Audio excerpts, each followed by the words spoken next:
Welcome to CIZ प्लस, India's best online learning platform for engineers. Rajasthan junior engineer की सरल preparation करने के लिए इस चैनल को सब्सक्राइब करें और बेल बटन आइकॉन भी ज़रूर दबाएं ताकि आपको latest news, tips and tricks, strategies आपको मिलती जाएं। Hello friends, myself Akshay Raj Agarwal. आज हम फिर से मिल गए हैं for the next lecture which is lecture number 12।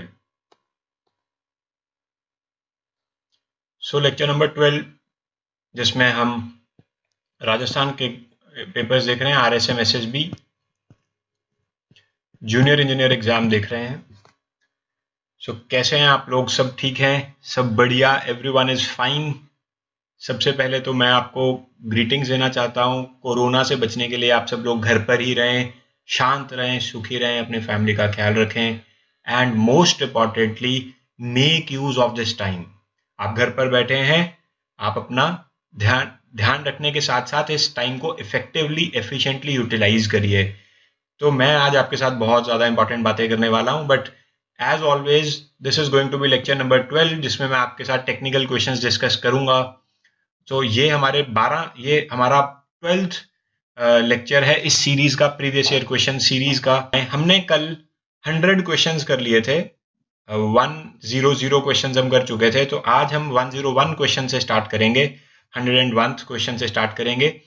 ये पेपर है, डिप्लोमा का पेपर है जिसका कोड है 09। So 09 is the code and you can download this paper from cizplus.com। आप www.cizplus.com पर जाइए, वहां पर आपको प्रीवियस ईयर क्वेश्चन का एक फ्री कोर्स मिलेगा, वहां से आप डाउनलोड कर सकते हैं PDF फाइल। तो ये 09 पेपर कोड है सिविल जूनियर इंजीनियर का। तो हम इसको डिस्कस कर रहे हैं क्योंकि अगर हम प्रीवियस ईयर क्वेश्चंस को अच्छे से कर लेंगे सो आई एम श्योर कि जो राजस्थान का पेपर है जो इस साल होगा ही होगा। No doubt it has been postponed, but postpone हम सब जानते हैं कोरोना की वजह से हुआ है, बट ये होगा। ऐसा नहीं है कि बहुत ज़्यादा, जैसे ही लॉकडाउन ओपन होगा और जैसे ही सब चीज़ें नॉर्मलाइज होंगी सो इमीडिएटली ये एग्जाम होगा। सो आप इसकी प्रिपरेशन अच्छे से रखें। सो क्वेश्चन नंबर 101 समझ में आ रहा है, दिख रहा है आपको? 101, yes, you can, I will read it out. As per IS code provision, the tolerance on placing of reinforcements in a structural member having effective depth more than 200 mm will be. So first option है 25 mm, 20 mm, 15 mm, 10 mm। तो ये एक RCC का question है, हम सब जानते हैं। अब RCC के क्वेश्चंस जो डिप्लोमा में आते हैं वो टोटल 5 क्वेश्चंस आएंगे और उसके बाद स्टील के क्वेश्चंस आएंगे 5। तो स्टैंडर्ड फिक्स पैटर्न है, ये मैं बात डिप्लोमा की कर रहा हूँ। तो इसका क्या आंसर होगा, जल्दी से मुझे बताइए। एज पर IS कोड, जो IS कोड है, प्लेसिंग ऑफ रीइंफोर्समेंट्स में क्या रहता है? What will be the correct answer? तो यस, सो फॉर डेप्थ इसमें की है for effective depth more than 200 mm। अब ध्यान से सुनना, यहां पर जो IS कोड है वो दो बातें करता है। जो स्ट्रक्चरल मेंबर्स की इफेक्टिव डेप्थ, यानी कि D इफेक्टिव डेप्थ बोल देता हूं, ये लेस देन और इक्वल टू 200 mm है, तो टॉलरेंस रहेगी प्लस माइनस 10 मिलीमीटर की। कितनी रहेगी? प्लस माइनस 10 मिलीमीटर की। और अगर डेप्थ ग्रेटर देन 200 mm है, if the depth is greater than 200 mm, तो टॉलरेंस रहेगी प्लस माइनस 15 मिलीमीटर की। अब हमारे से क्वेश्चन पूछा गया है for depth more than 200 mm, ठीक है। So if the depth is more than 200 mm, the tolerance is going to be 15 millimetre. इसका मतलब option number 3 will be correct, ये याद रखिए। हो सकता है कि आपके आने वाले क्वेश्चन में जो आपको पेपर आएगा उसमें फॉर डेप्थ लेस देन और इक्वल टू 200 mm के लिए पूछ लें। सो अगर वो लेस देन और इक्वल टू 200 mm के लिए पूछेंगे तो आप इसका क्या आंसर देंगे? आप इसका आंसर देंगे 10 मिलीमीटर। टॉलरेंस मतलब कि जैसे हमें एग्जैक्ट होता है ना कि हमें जो स्टील बार, जो रीइंफोर्समेंट हमें प्लेस करनी है, मान लो स्ट्रक्चर इंजीनियर ने कहा कि एग्जैक्टली लेट्स से 320 मिलीमीटर पर प्लेस करनी है सेंटर। तो अब जब एक्चुअली लेबर प्लेस करती है वो 320 पर नहीं कर पाती, थोड़ा सा ऊपर या थोड़ा सा नीचे प्लेस करेगी। तो 15 mm का टॉलरेंस है, यानी कि अगर 320 पर स्ट्रक्चरल इंजीनियर ने कहा है तो आप 335 से लेकर 305 mm तक के बीच में प्लेस कर सकते हैं, यानी कि प्लस 15 और माइनस 15 के बीच में प्लेस कर सकते हैं। That much is tolerable limit. ठीक है, सो ये है क्वेश्चन नंबर 101। ऑलराइट, सो क्वेश्चन नंबर 102 देखें, अच्छा क्वेश्चन है। क्वेश्चन नंबर 102 में आपका कंसेप्ट पता लगेगा मुझे क्या है। A curve showing percentage passing on ordinate, percentage है ऑर्डिनेट पर, versus sieve size on abscissa. So sieve size हमें एब्सिसा में गिवन है ऑफ एग्रीगेट्स, ठीक है। A horizontal portion for certain range indicates, तो एक हॉरिजॉन्टल पोर्शन क्या इंडिकेट करता है? Number 1 continuous grading, number 2 gap grading, number 3 mix grading, number 4 porous grading. So इसका क्या आंसर रहेगा? हम इसका ग्राफ देखते हैं। ये ग्राफ हमें ये क्वेश्चन में गिवन है ना। So a curve showing percentage passing on ordinate, तो ये परसेंटेज है, परसेंटेज पासिंग ऑन ऑर्डिनेट कितना परसेंटेज, और ये है सीव साइज, ये साइज है एब्सिसा में। और अब हमें बोला गया कि एक हॉरिजॉन्टल पोर्शन है, मतलब मान लो ये ऐसे बढ़ा और उसके बाद एक हॉरिजॉन्टल पोर्शन है, फिर ये ऐसे बढ़ा। तो ये जो हॉरिजॉन्टल पोर्शन है यहां से लेकर यहां तक, ये हॉरिजॉन्टल पोर्शन क्या क्या बता रहा है? बिकॉज इसका आंसर क्या होगा? Gap grading. So basically gap grading होता क्या है? आप देखिए इस कंसेप्ट को एक बार समझिए। आपने सबने सीव एनालिसिस किया होगा। होता क्या है कि इसका मतलब ये है कि जो ये वाला साइज है, आप इस ग्राफ में देख रहे हैं, जो ये वाला साइज है, इस साइज के करस्पॉन्डिंग मान लेते हैं इतना परसेंटेज पास कर रहा है, और ये जो बड़े वाला साइज है इसके करस्पॉन्डिंग मान लेते हैं इतना ही परसेंटेज पास कर रहा है। मतलब मान लो ये नीचे वाला साइज था 10 मिलीमीटर, मान लो मैं इस नीचे वाले साइज को 10 मिलीमीटर कहता हूँ। सो 10 मिलीमीटर के करस्पॉन्डिंग जो परसेंटेज पास करता है, लेट से ये 30% पास करता है। 10 मिलीमीटर से जो फाइनर है दैट इज 30%। एंड जो ये साइज है ये है 20 मिलीमीटर। सो 20 मिलीमीटर के करस्पॉन्डिंग भी 30% ही पास कर रहा है। लेट मी से कि 20% के करस्पॉन्डिंग भी 30, तो इसका मतलब 10 से 20 mm के बीच में there is no soil particle. 10 से 20 के बीच में कोई भी पार्टिकल नहीं है, इसका मतलब गैप है, there is a gap. So therefore this represent gap grading. ये कंसेप्ट को समझ लग गया है आपको? This is not well graded soil, यहां पर गैप एक आया हुआ है, ठीक है। आगे चलते हैं हम क्वेश्चन नंबर 103 पर। क्वेश्चन नंबर 103 देखिए, partial safety factors to be taken for concrete and steel reinforcement respectively for design purpose as per IS 456-2000 R. So IS 456-2000 limit state design of structures का कोड है, RCC का code है। So partial safety factors concrete और steel reinforcement के क्या हैं? Concrete का partial safety factor क्या है, बता सकते हैं? कंक्रीट का पार्शियल सेफ्टी फैक्टर क्या होगा? कंक्रीट का होता है 1.5, और स्टील का क्या होता है? स्टील का कितना होता है? 1.15। सो इसीलिए कंक्रीट एंड स्टील ऑप्शन क्या बन जाएगी? Option number 2। बहुत ही इजी क्वेश्चन था। सो क्वेश्चन नंबर 104 मुझे बता सकते हैं, in a monolithic slab beam RC construction transverse reinforcement to be provided in the slab shall be. So monolithic slab beam RC construction की बात कर रहे हैं। Transverse reinforcement to be provided in the slab shall be 60% of main reinforcement at midspan, 50% of main reinforcement at midspan, 40% of main reinforcement at midspan, 25% of main reinforcement at midspan. इसका 104 का क्या correct answer होगा? 60%। So option will be 1। मतलब इसका ये हुआ कि जैसे आपके पास मान लीजिए ये एक बीम है, तो ये है इसका शॉर्टर स्पैन, शॉर्टर स्पैन ये वाला है ना, ये होगा LX और ये होगा LY, ठीक है। LX और LY ये होगा। अब शॉर्टर स्पैन कौन सा होगा? This will be the shorter span, यानी कि ये होगा मेन स्टील, ये होगा मेन रीइंफोर्समेंट। सो आपने मिड स्पैन पर, ये मिड स्पैन हुआ, आपने मिड स्पैन पर जो मेन रीइंफोर्समेंट दिया है उसका 60% आपको सेकेंडरी स्टील देना है। तो ये हम सेकेंडरी स्टील बोलते हैं ना, या ट्रांसवर्स इन्फोर्समेंट जो अब बना रहा हूं ना, ये 60% रहना जरूरी है। ये IS 456 का एक क्लॉज है। तो शॉर्टर स्पैन होता है मेन स्टील, उसका 60% रहेगा ट्रांसवर्स इन्फोर्समेंट, ठीक है। Okay, so let's move to question number 105। तो ये क्या है?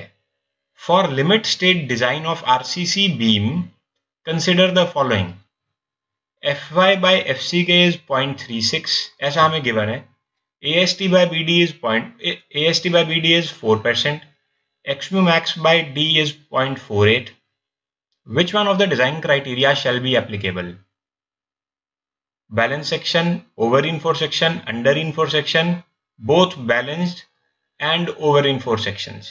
ये क्वेश्चन थोड़ा सा इतना मैं अप्रोप्रिएट करेक्ट क्वेश्चन नहीं कहूंगा, क्योंकि जब आपने XMU max by D को 0.48 बोल दिया है तो पहली बात तो यहाँ पर हमें ग्रेड ऑफ स्टील स्पेसिफाई करना चाहिए था, क्योंकि 0.48 का मतलब क्या होता है? 0.48 का तो मतलब अगर मान लो कि Fe415 है, इफ इट इज Fe415 तब 0.48 XMU max by D होगा, इसका मतलब वो बैलेंस सेक्शन है। बट अगर मैं Fe500 के लिए कहूंगा या Fe250 के लिए कहूंगा तो ये वैल्यूज तो चेंज हो जाती हैं। तो इसलिए यहाँ पर एक तो ग्रेड ऑफ स्टील स्पेसिफाइड नहीं है, but still if I assume that this is Fe415 तो ये जो कंडीशन है ये बैलेंस सेक्शन की है, ये बैलेंस सेक्शन की कंसीडर है XMU max by D। और दूसरी बात ये है कि ये मैक्सिमम है, तो इसका मतलब डेप्थ ऑफ न्यूट्रल एक्सिस अगर XMU max by D 0.48 रहता है और अगर जैसे ये 0.48 होगा इसका मतलब वो बैलेंस सेक्शन की बात हो रही है, बात खत्म। इसका मतलब बैलेंस सेक्शन की बात हो रही है।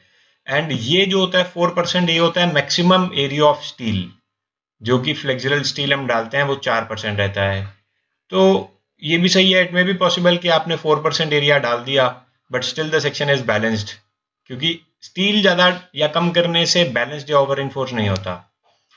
तो बैलेंस्ड या ओवर इन्फोर्स की डेफिनेशन इस बात से पता लगती है कि स्टील या कंक्रीट में से अपनी परमिसिबल स्ट्रेन लिमिट पर कौन पहले पहुंच रहा है।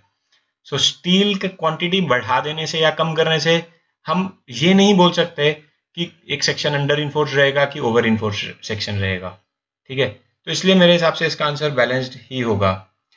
4% ओवर इन्फोर्स के लिए एप्लीकेबल होगा ऐसा स्टूडेंट सोच रहे हैं, बट इट इज नॉट, हम ये बोल नहीं सकते, मतलब ये इम्प्लाइड नहीं है। हालांकि 4% no doubt maximum area of steel होता है। मैक्सिमम एरिया ऑफ स्टील के लिए अगर मैं 99% जनरल केसेस देखूंगा तो ये ओवर इन्फोर्स सेक्शन बनेगा, but still I can not say anything. हो सकता है कि 4% में भी बैलेंस सेक्शन ही बन रहा हो। मैं इसमें तो अब कैसे कह सकता हूँ आपको, अगर सपोज आपका ग्रेड ऑफ स्टील और ग्रेड ऑफ कंक्रीट इस तरीके से है कि 4% एरिया डालने के बाद भी वो बैलेंस सेक्शन ही रहता है, तो मैं इसको ओवर इन्फोर्स नहीं कह सकता। इसलिए ये क्वेश्चन इतना अप्रोप्रिएट नहीं है, क्योंकि यहाँ पर ग्रेड ऑफ स्टील और ग्रेड ऑफ कंक्रीट स्पेसिफाइड ही नहीं है। एंड ये Fy by Fc के इक्वल टू 0.36 ये क्या है? तो ये क्वेश्चन में कुछ एरर है।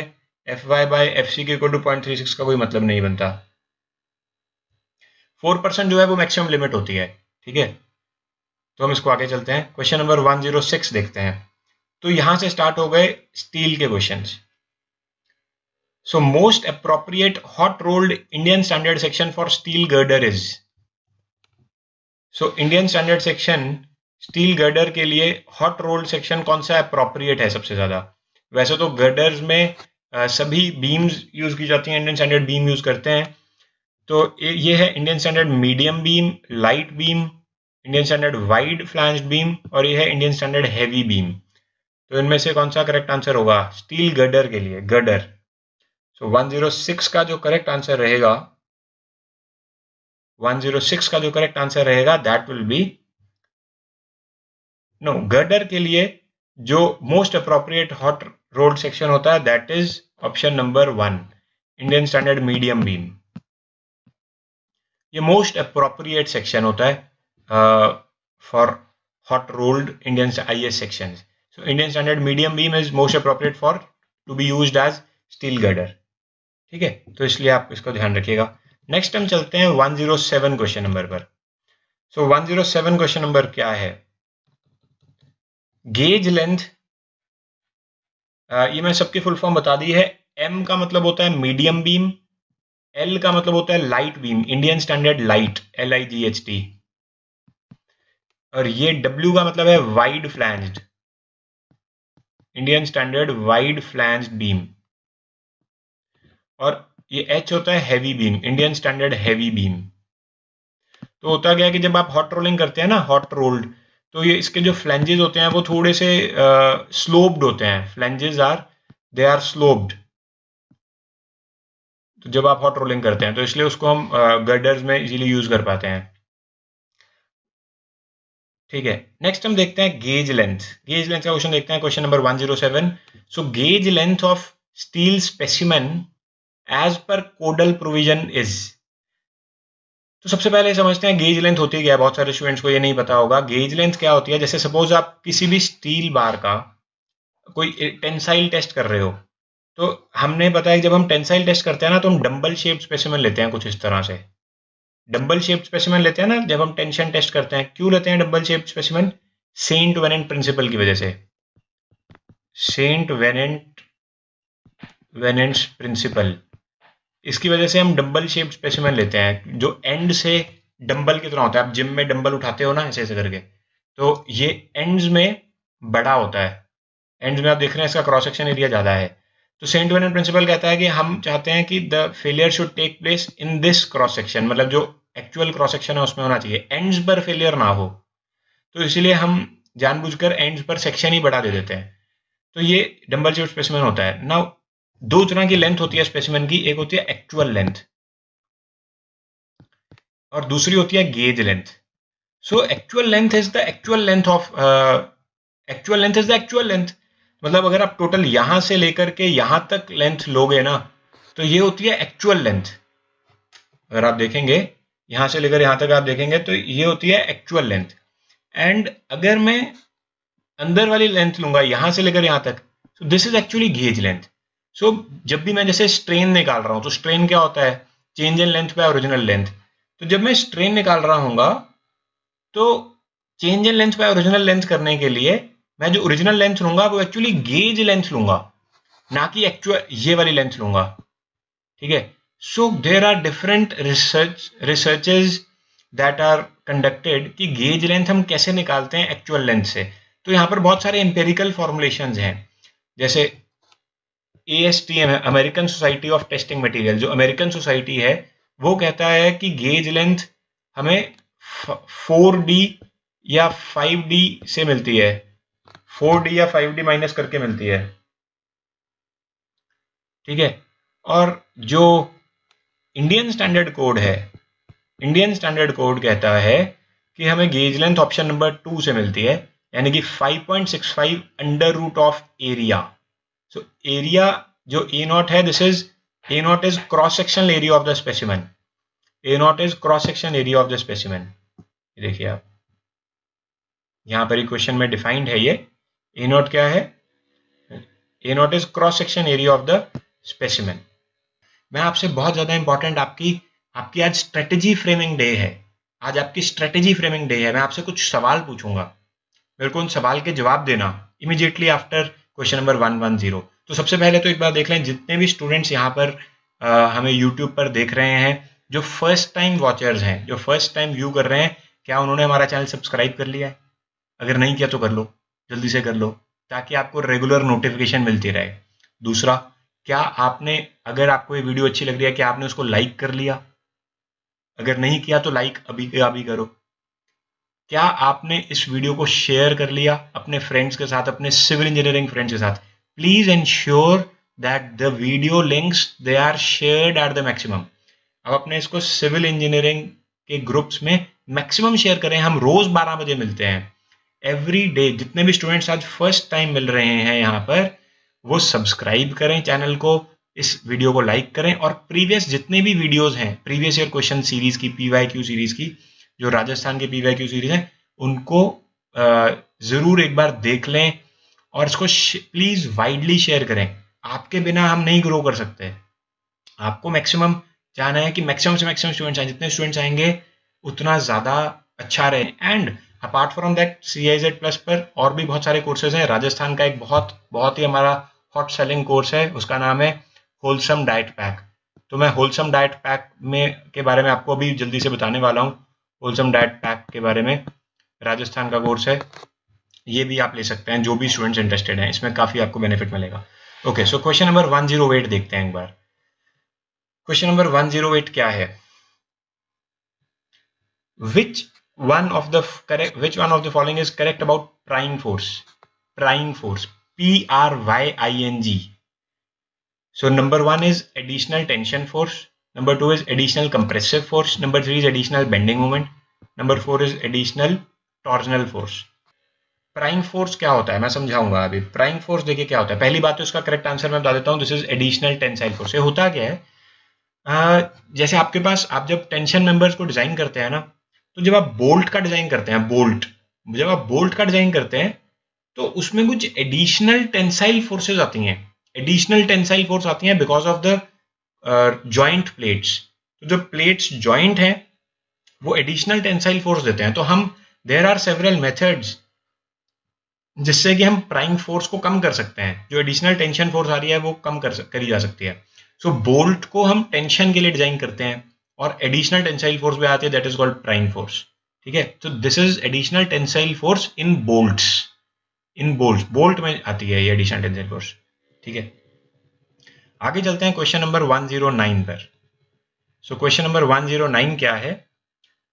Reduction in design shear capacity of bolts. तो आप देख रहे हैं कि आपके पेपर में जो स्टील में सबसे इंपॉर्टेंट टॉपिक है वो है बोल्ट्स.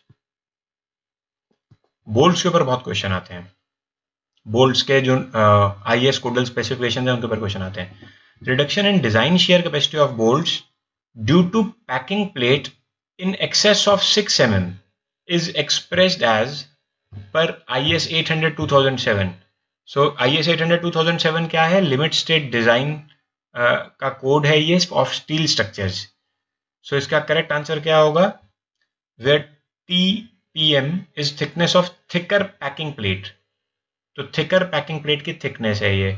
सो रिडक्शन करते हैं हम design shear capacity of bolts की. सो पैकिंग प्लेट की वजह से इसकी डिजाइन शेयर कैपेसिटी की थिकनेस कम होती है. तो वो कैसी होगी? This will be option number 1. ये आपको याद करना है. तो इन एक्सेस ऑफ 6 mm ये होता है 1 minus 0.0125 thickness of thicker packing plate. ठीक है, तो 0.0125 होता है ये.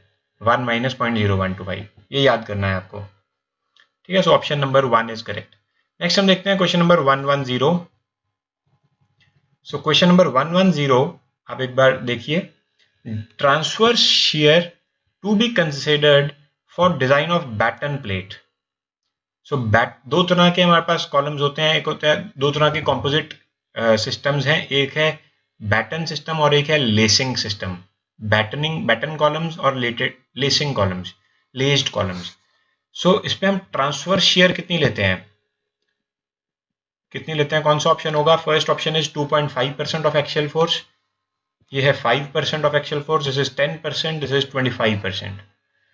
सो ट्रांसफर शियर कितना होता है? तो ये आपको इसका ऑप्शन नंबर 1 कर देना है. सो ये क्वेश्चन तो था बैटन्ड प्लेट्स का. This remains same for laced as well. अगर मान लो आपको 2020 में जो पेपर आएगा, आपका पेपर जो आएगा, उसमें अगर लेस्ड कॉलम की वजह से दिया होता है ना, सो लेसिंग में भी हम 2.5% ही लेते हैं. सेम है ये. बैटन में भी 2.5% है, लेसिंग में भी 2.5% है. तो ये आपको ध्यान में रखना है. सो स्टूडेंट्स, आज का इस लेक्चर को मैं यहीं पर खत्म कर. आपको कुछ ऐसे लेक्चर्स मिलने चाहिए जो कि आप जल्दी से देख पाओ. अब स्टूडेंट्स कहते हैं कि सर हमें हर सब्जेक्ट का अब 40-40 लेक्चर दे दो. 40-40 लेक्चर कहाँ देखोगे यार?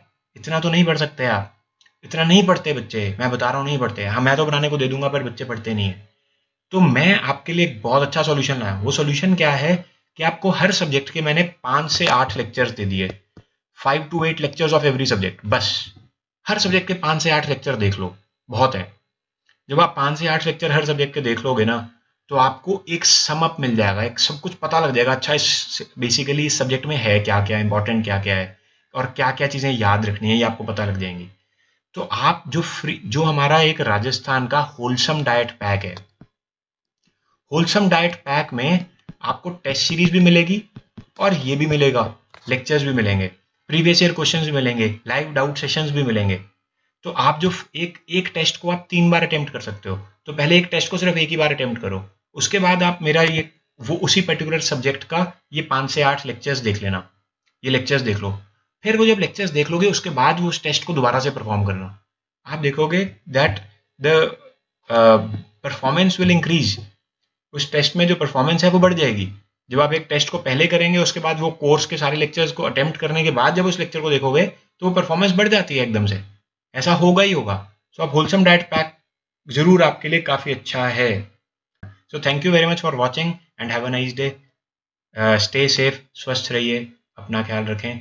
राजस्थान जूनियर इंजीनियर की सरल प्रिपरेशन करने के लिए इस चैनल को सब्सक्राइब करें और बेल बटन आइकॉन भी ज़रूर दबाएं ताकि आपको latest news, tips and tricks, strategies आपको मिलती जाएं।